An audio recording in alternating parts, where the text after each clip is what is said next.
I knew something was wrong the second I stepped inside the house. It was too quiet. Not the peaceful kind of quiet, the kind that feels staged, like the calm before a storm, the kind where your instincts start screaming before your mind even catches up. My bag was still on my shoulder when I froze. That sound. The faint groan of the upstairs floorboards. Our floorboards. The ones I had been meaning to fix for months. I knew every creak in this house, and I knew I wasn't supposed to hear that one. My gut already understood long before I let myself believe it. I climbed the stairs, each step heavy but steady. My heartbeat wasn't racing. It was calm, too calm, like my body had been preparing for this moment all along. And then I saw it. Her back arched, his hands gripping, our sheets twisted around them both like ropes binding them together. My wife, my brother, in my bed, breathing heavy like animals who had claimed my home as their den. He saw me first, and he smirked, that smug curl of his lips, slow, arrogant, deliberate, like he had just won, like he had stolen something precious and was daring me to react. My brother, my blood. I let the silence stretch until it burned. Then I spoke, voice steady, low. I just sent your wife a video of you two. The smirk collapsed so fast it looked painful. He shot up, panic clawing at his face, diving for his phone like a drowning man, gasping for air. My wife gasped too, scrambling for the blanket, tears already rising, but I wasn't looking at her. My eyes stayed locked on him, watching his victory curdle into terror. That moment watching his mask shatter was my first payment, but not the full sum, because betrayal sharpens memory like broken glass.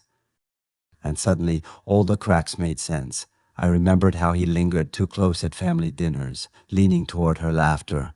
I remembered her new perfume, one I had never smelled before, lingering faintly in the passenger seat of my car when she swore she hadn't worn it.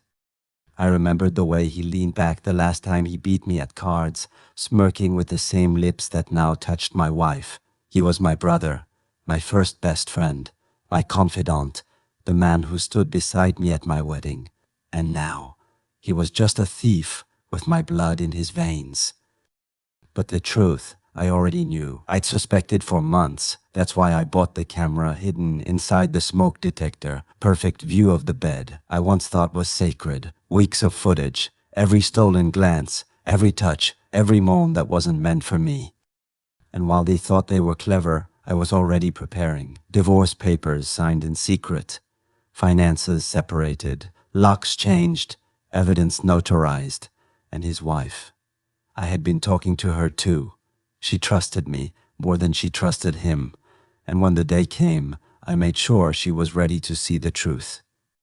This wasn't rage, this was strategy, because revenge, unlike anger, needs time to ripen. That night, when I spoke, I wasn't improvising. I was pulling the trigger on a trap I'd been building piece by piece. The moment I said those words, I sent your wife the video. His phone lit up.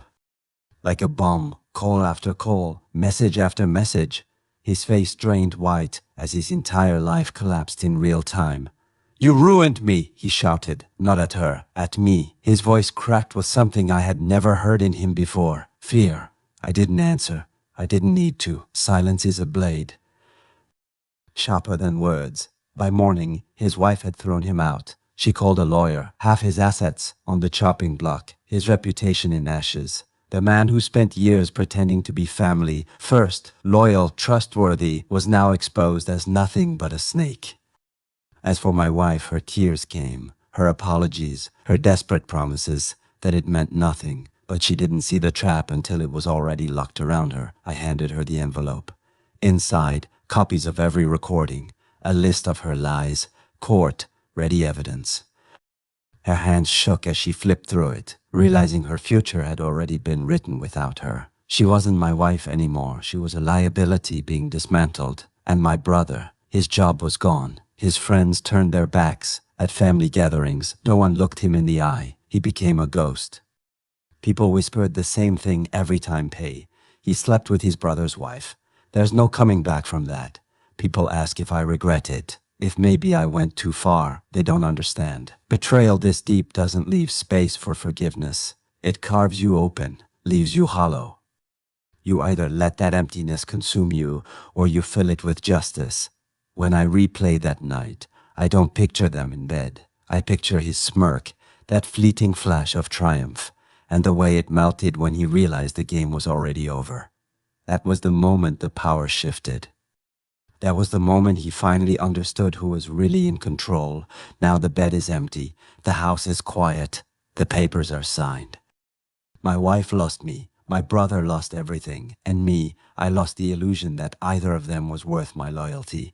But what I gained was far greater. I gained the truth, I gained my freedom, and I gained the satisfaction of knowing that silence, patience, and precision can be deadlier than rage.